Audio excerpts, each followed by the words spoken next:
স্বাগত ডিবিসি সংবাদে। আপনাদের সাথে আছে সুনন্দা রায়চৌধুরী। এবার জানাবো খবরের বিস্তারিত। কক্সবাজারের উখিয়া ও কুতুপালংয়ে রোহিঙ্গা ক্যাম্পে সক্রিয় 10টি সশস্ত্র গোষ্ঠী নানাভাবে চেষ্টা করেও যাদের নির্মূল করতে পারছে না আইন শৃঙ্খলা বাহিনী। ফলে কোনোভাবেই অস্থিরতা কমছে না ক্যাম্পগুলোতে। গত 8 বছরে ঘটেছে 300 খুনের ঘটনা। বিশেষজ্ঞরা বলছেন এসব সশস্ত্র গোষ্ঠীকে দমন করতে না পারলে আরও নিয়ন্ত্রণহীন হয়ে পড়বে ক্যাম্পের পরিবেশ, যে শঙ্কা শরণার্থী ত্রাণ ও প্রত্যাবাসন কমিশনেরও।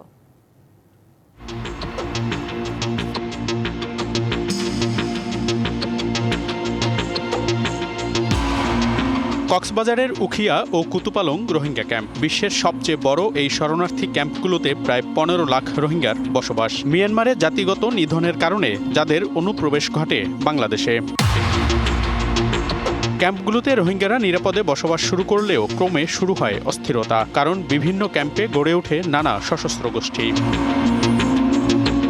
রোহিঙ্গা ক্যাম্পে এখনও কমপক্ষে 10টি সশস্ত্র গোষ্ঠীর অবস্থান রয়েছে। এর মধ্যে আলোচনায় আরাকান রোহিঙ্গা স্যালভেশন আর্মি বা আরসা, আরাকান রোহিঙ্গা আর্মি বা ARA, রোহিঙ্গা সলিডারিটি অর্গানাইজেশন বা RSO, Arakan Rohingya salvation organisation বা ARSO, Arakan Rohingya liberation army, company group ও ইসলামী মহাজনের নাম। রোহিঙ্গাদের অধিকার নিয়ে কাজ করার কথা বলে আত্মপ্রকাশ হলেও পরে এসব গোষ্ঠীগুলো জড়িয়ে পড়ে নানা অপরাধে। এর মধ্যে সবচেয়ে বেশি ঘটেছে খুনের ঘটনা। গত 8 বছরে কমপক্ষে 300 জন খুন হয়েছে রোহিঙ্গা ক্যাম্পে। চলতি বছরের প্রথম 8 মাসে হত্যাকাণ্ডের সংখ্যা অন্তত 18টি। এছাড়া সংঘর্ষ, হামলা ও সশস্ত্র মহড়ার ঘটনাও ঘটেছে বহুবার। এসব সশস্ত্র গোষ্ঠীর আতঙ্ক ছড়িয়ে পড়েছে সাধারণ রোহিঙ্গা থেকে স্থানীয়দের মাঝেও। রোহিঙ্গারা অনায়াসে শত শত লোক প্রতিদিন মায়ানমারে যাচ্ছে আসতেছে, তারা যাচ্ছে আসতেছে, মায়ানমার থেকে অহরহ মাদক আসতেছে। রোহিঙ্গাদের এসব অপরাধ অংশগ্রহণ অনেকটাই বেড়েছে। অবশ্যই এটা আমাদের জন্য, আমাদের জীবন যাপনের জন্য বড় ধরনের হুমকি এবং রাষ্ট্রের জন্য একটা বড় ধরনের হুমকি বলে আমরা মনে করি। সশস্ত্র গোষ্ঠীগুলো দমন করতে না পারলে পরিস্থিতি পুরোপুরি নিয়ন্ত্রণে আনা সম্ভব নয় বলছে খোদ শরণার্থী ত্রাণ ও প্রত্যাবাসন কমিশন। সন্ত্রাসী গ্রুপগুলোকে নিয়ন্ত্রণ করার জন্য আমাদের পুলিশ বাহিনী APBN কাজ করছে, আমাদের সংস্থাগুলো কাজ করছে, আমরাও কাজ করছি। মোবাইল কোর্ট হয়, তাদেরকে নির্মূল করতে না পারলেও নিয়ন্ত্রণ করার একটা পর্যায়ে আছি। সশস্ত্র সংগঠনগুলোর সক্রিয় সদস্যরা রয়েছে, তাদের উপর সার্ভেলেন্স, আমাদের নিয়মিত সার্ভেলেন্স রয়েছে। তারা যেন বাংলাদেশে কোনো নাশকতা সৃষ্টি করতে না পারে সেই লক্ষ্যে আমরা প্রিভেন্টিভ মেজারমেন্ট নিয়ে থাকছি। শুধু রোহিঙ্গাদের জন্যই নয়, আঞ্চলিক নিরাপত্তার জন্যও এসব গোষ্ঠীকে নিয়ন্ত্রণের পরামর্শ বিশেষজ্ঞদের। আন্তর্জাতিক শরণার্থীদের যে অবস্থা থাকবে, সেখানে যেভাবে আইন শৃঙ্খলা নিয়ন্ত্রণ করা হয়, সেই অভিজ্ঞতাগুলোকে বাংলাদেশ কাজে লাগাতে পারে। দেখা গেছে যে একজন বা দুজন নেতাকে ধরার পরে তাদের যে অন্যান্য পর্যায়ের নেতারা আছে, তারা কিন্তু সেই জায়গাগুলো নিয়ন্ত্রণ করছে। গত 8 বছরে রোহিঙ্গা ক্যাম্প থেকে প্রায় 1,500 নানা ধরনের আগ্নেয়াস্ত্র উদ্ধার করেছে আইন শৃঙ্খলা বাহিনী। মনিরুল সোহাগ, ডিবিসি নিউজ, কক্সবাজার। জাতিসংঘের 80তম অধিবেশনে যোগ দিতে যুক্তরাষ্ট্রের নিউ ইয়র্কের পথে রয়েছেন প্রধান উপদেষ্টা ডক্টর মোহাম্মদ ইউনূস। এমিরেটস এয়ারলাইন্সের একটি বাণিজ্যিক ফ্লাইটে রাত 1:40 সফরসঙ্গী নিয়ে যাত্রা শুরু করেন প্রধান উপদেষ্টা।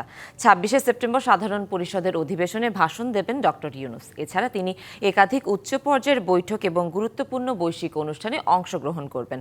ভাষণে তিনি বিগত 1 বছরে অন্তর্বর্তী সরকারের সংস্কারমূলক উদ্যোগ, 2024 সালের জুলাই গণঅভ্যুত্থানের প্রত্যাশা এবং 2026 সালের ফেব্রুয়ারিতে অবাধ, সুষ্ঠু ও অংশগ্রহণমূলক নির্বাচন আয়োজনের অঙ্গীকার তুলে ধরবেন।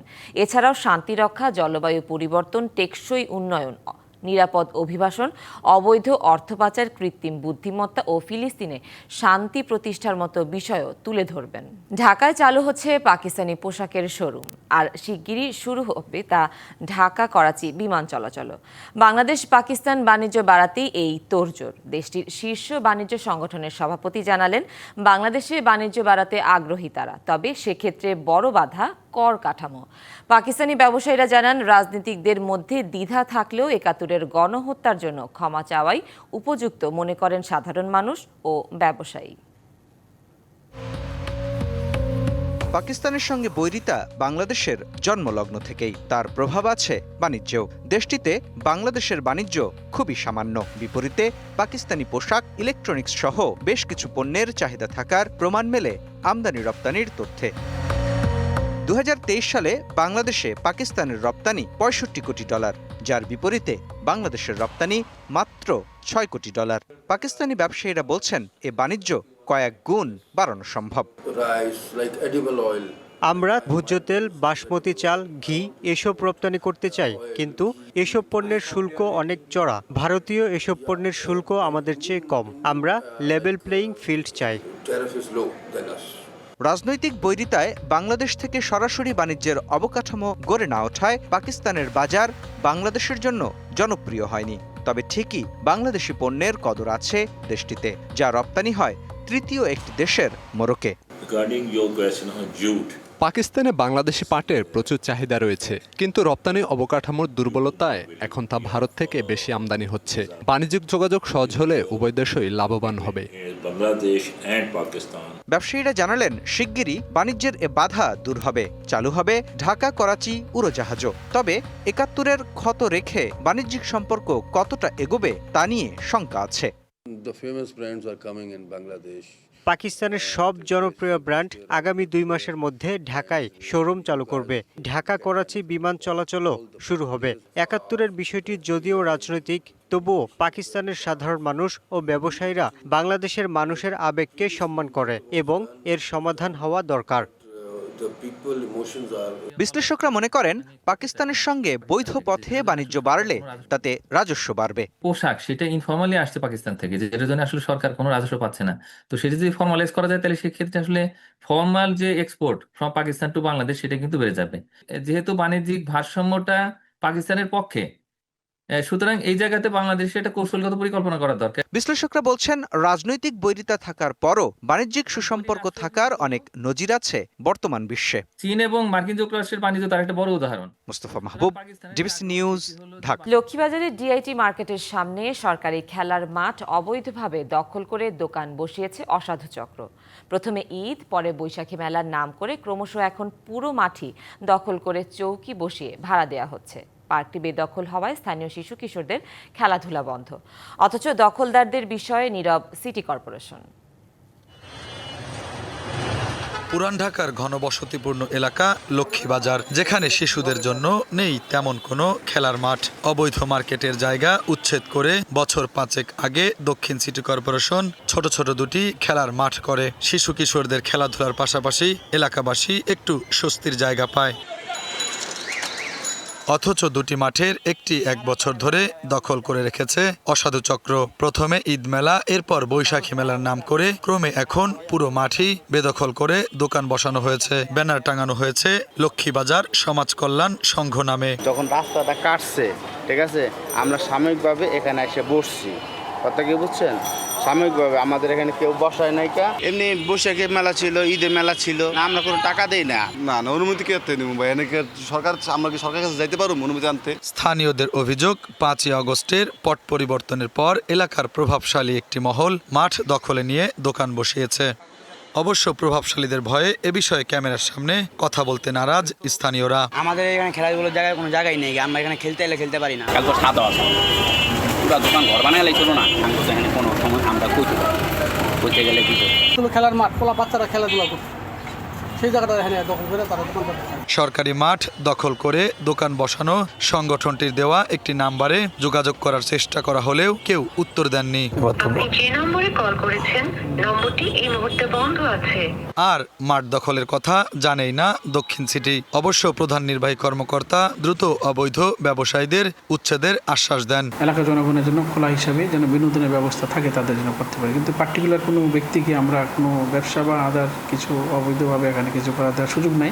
এইটা আমাদের কাছে যেহেতু নলেজে আসছে, আমরা এই বিষয়ে যথাযথ ব্যবস্থা গ্রহণ করব।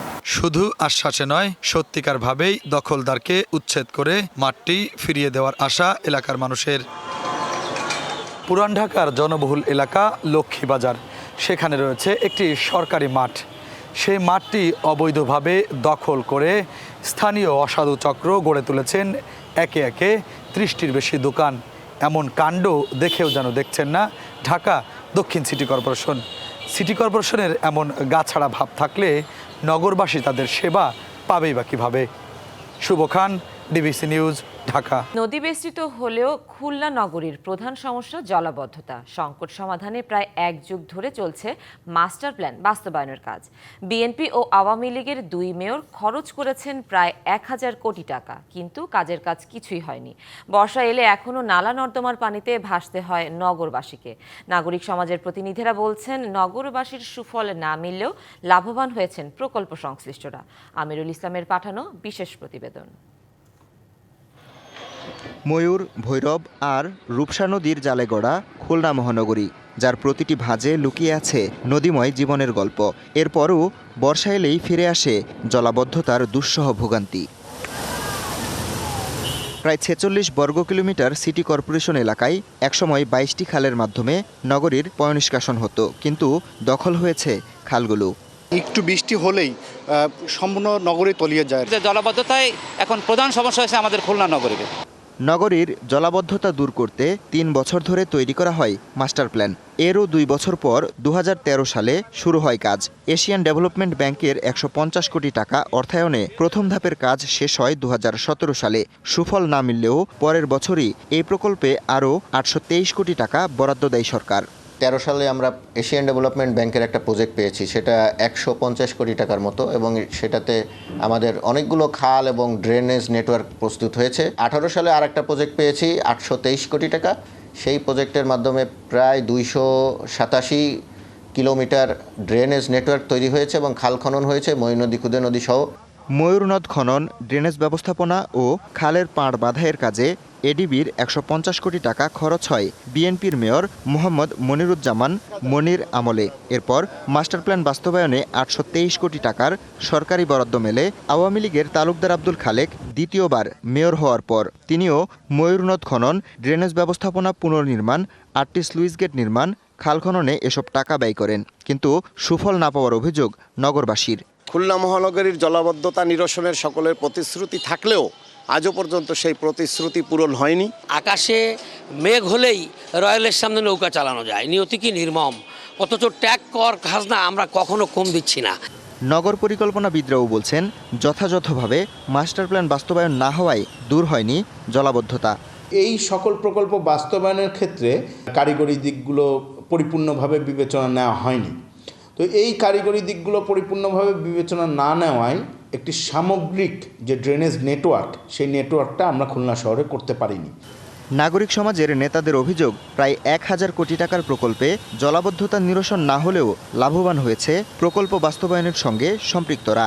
আমরা টাকা পাচ্ছি বিদেশি পরামর্শদাতা নিচ্ছি, কিন্তু আমরা আমাদের প্রকৃতি, আমাদের অবস্থান, আমাদের শহরের অবস্থান কোনো কিছু বিবেচনা না নিয়ে আমরা এই যে পানি নিষ্কাশন করছে, খানিকটা এইরকম আমরা বলছি যে পানি তুমি এদিক দিয়ে যাও। প্রকল্পের নামে মেগা লুটপাট হয়েছে।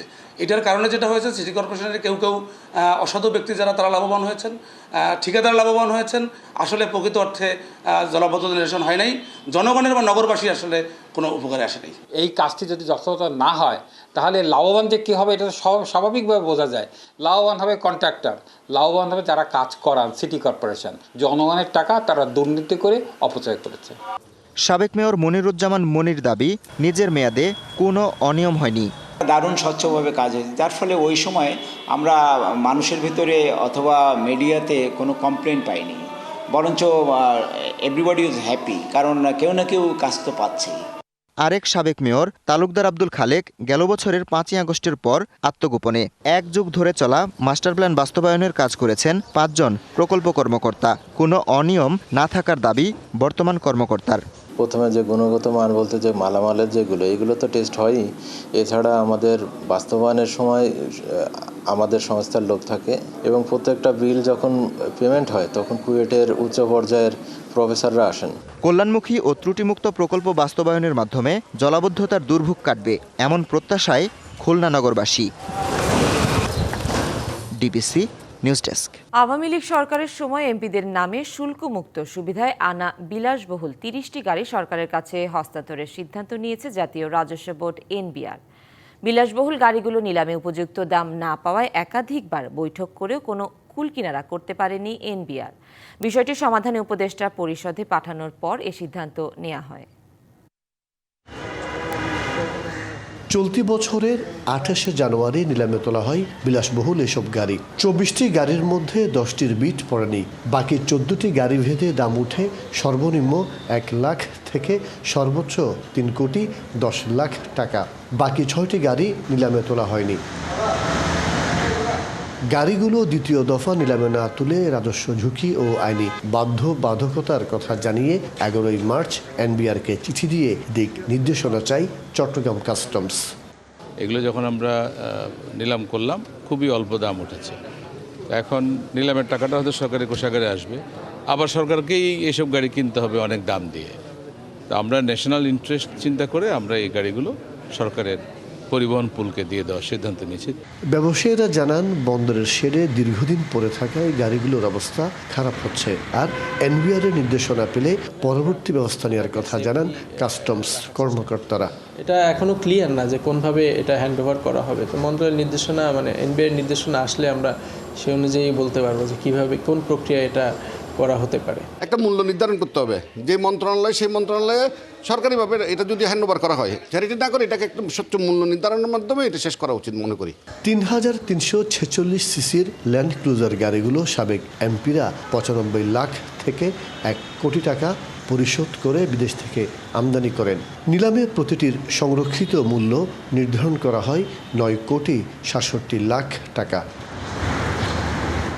মাসুদুল হক, ডিবিসি নিউজ, চট্টগ্রাম। সংবাদ এই ছিল এখনকার মতো। ডিবিসি নিউজের সংবাদগুলো পড়তে ভিজিট করুন dbcnews.tv আর ভিজিট করুন ডিবিসি নিউজের ফেসবুক পেজ এবং ইউটিউব চ্যানেল। সাথে থাকুন।